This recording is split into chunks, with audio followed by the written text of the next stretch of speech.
In 2019, the average American could buy a house, raise a family, and save for retirement on a decent salary. By 2024, that same salary couldn't cover rent in most major cities. Nothing about how hard people worked changed. The paychecks didn't really shrink, but somehow life got dramatically more expensive in just 5 years. And here's the part nobody talks about: this wasn't supposed to happen. Every official forecast in 2019 said inflation was basically dead, a problem from the 1970s, something economists studied in textbooks but never expected to fight again. They were wrong. And the reasons why reveal something uncomfortable about how the entire economy actually works. This is the story of how America got expensive, who benefited, who got crushed, and whether prices are ever coming back down. Spoiler, probably not, but stick around because the reason why is stranger than you'd think. Let's start with the mechanism because most explanations skip it entirely. Prices aren't set by some committee. They're set by a tug of war between how much money is chasing goods and how many goods exist to buy. Normally, that tug of war stays balanced. Then in 2020, something broke it on both sides at once. First, the world shut down. Factories closed. Ships stopped moving. Construction halted. The supply of stuff, cars, lumber, computer chips, couches, collapsed almost overnight. At the exact same time, governments around the world pumped trillions of dollars directly into people's bank accounts to keep them from going broke. So picture this: the amount of stuff available to buy went down, and the amount of cash available to buy it went up at the same time. That's not a recipe for mild inflation. That's a recipe for a price explosion. In the US alone, the government and the Federal Reserve injected roughly $5 trillion into the economy in under 2 years. To put that in perspective, that's more than the entire economy of Japan materializing out of nowhere. Nobody had ever run this experiment before.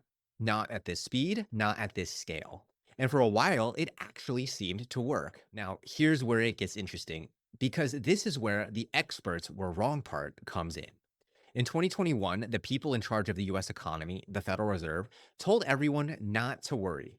They called the price increases transitionary, a fancy word for temporary. Supply chains would fix themselves, they said. Prices would settle back down. They were betting the entire economy on a guess, and that guess failed. Why? Because they were treating this like a normal supply hiccup. A few ships stuck at a port, a temporary chip shortage, something that resolves itself in a few months. But it wasn't a hiccup. It was multiple disasters stacked on top of each other. Then, Russia invaded Ukraine in 2022, and the energy and food prices spiked globally because Russia is a massive oil exporter, and Ukraine is one of the world's biggest grain producers. Suddenly, the cost of literally growing food and shipping anything anywhere shot up. Then, companies, watching prices rise everywhere, realized something. If everyone expects prices to go up, you can raise yours too, and customers will barely notice because they already assume everything costs more now. Economists have a name for this. They call it pricing power.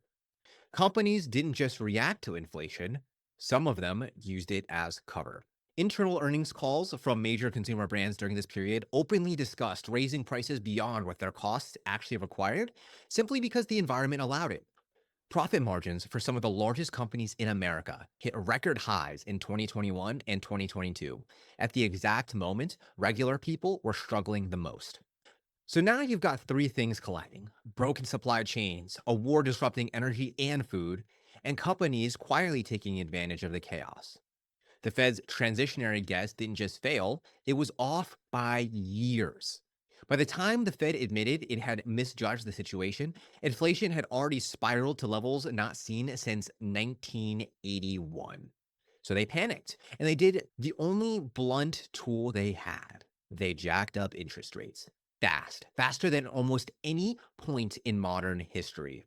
Here's why that matters to you, even if you don't know what an interest rate is. Interest rates are basically the price of borrowing money. When the Fed raises them, mortgages get more expensive, car loans get more expensive, credit cards get more expensive, business loans get more expensive. The idea is simple: make borrowing painful enough and people slow down spending. Slower spending means companies can't keep raising prices because nobody's buying. Inflation cools. It's like turning down the temperature on a pot that's boiling over. Except the Fed didn't have a dial, they had a sledgehammer. And that sledgehammer hit one part of American life harder than anything else: housing. This is where the story stops being abstract and starts becoming personal. Mortgage rates in 2021 were about 3%. By late 2023, they were over 7%. Doubling your mortgage rate doesn't double your payment, but it can make your monthly payment 40 to 50% higher for the exact same house. But here's a twist almost nobody saw coming. You'd think higher rates would crash home prices, right? Fewer people can afford to buy, so prices should fall. Except homeowners who locked in those ultra low 3% rates back in 2020 and 2021, some even earlier, looked at the new 7% rates and thought, why would I ever sell? If you sell your house, you're not selling a house. You are giving up a 3% loan and trading it up for a 7% loan on your next place. That's not a renovation, that's financial self harm. So, millions of homeowners simply stopped moving. The supply of homes for sale collapsed to historic lows. Demand didn't disappear either, because people still needed somewhere to live. They got married, had kids, needed space, whatever life requires. So you have the same broken equation from 2020 playing out again, but this time in housing specifically. Not enough supply, plenty of demand. Home prices, instead of crashing, kept climbing. Today, the typical American household needs to earn well over $100,000 a year just to comfortably afford a medium priced home in most metro areas. A decade ago, that number was closer to $60,000. This is the trap at the center of the entire affordability crisis. The exact tool used to fight inflation, higher interest rates, ended up locking an entire generation out of homeownership. And it's not just owning a home, it's everything connected to housing.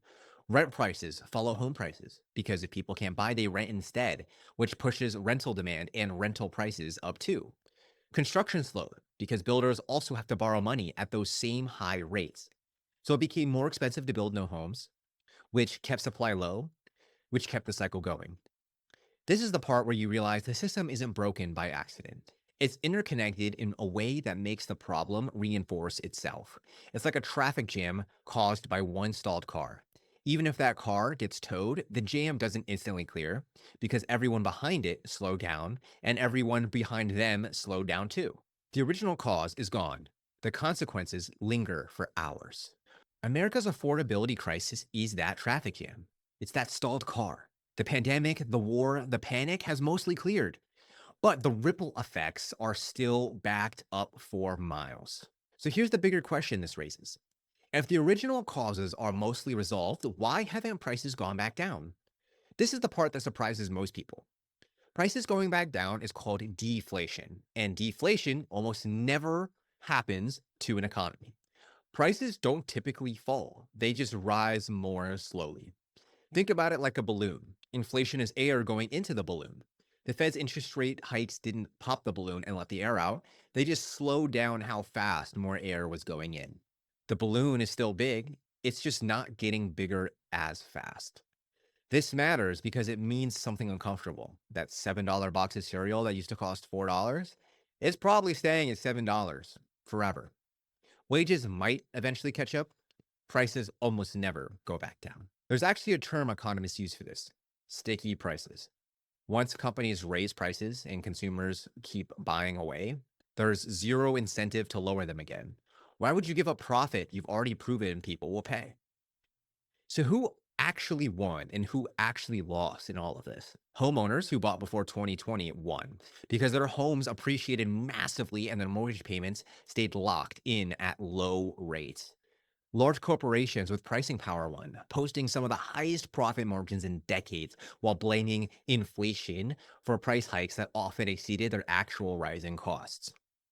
Anyone trying to buy their first home after 2021 lost badly, facing both higher prices and higher borrowing costs at the same time. A double punch almost no previous generation had to absorb simultaneously. Renters lost too, watching rent eat a larger share of their paycheck every single year with less and less left over to save for a down payment in the first place. This isn't a story about a random unlucky economy. It's a story about a system where the costs and benefits of a crisis get distributed wildly unevenly, and where historically the people who already had assets came out ahead, while the people who didn't fell further behind. Which brings us to the real question underneath all of this. Maybe this wasn't an unavoidable disaster. Maybe it was a series of decisions. Governments around the world deliberately froze huge parts of the global economy. Then, in an effort to prevent a depression, central banks and politicians unleashed trillions of dollars into the system. The problem was that money came back faster than production did. Too much demand, not enough supply. And when that happens, prices go up. Economics 101. The pandemic may have started the fire, but many of the policies designed to save the economy ended up pouring gasoline on it. And once prices move higher, they almost never return to where they were before, which means this wasn't just a temporary spike. It may have been the moment America entered an entirely new era, an era where homes, cars, groceries, and even basic necessities are permanently more expensive than the world people grew up in. And that raises an even bigger question. What happens when an entire generation starts to believe that the economy ladder their parents climbed no longer exists? Because that's a different kind of crisis.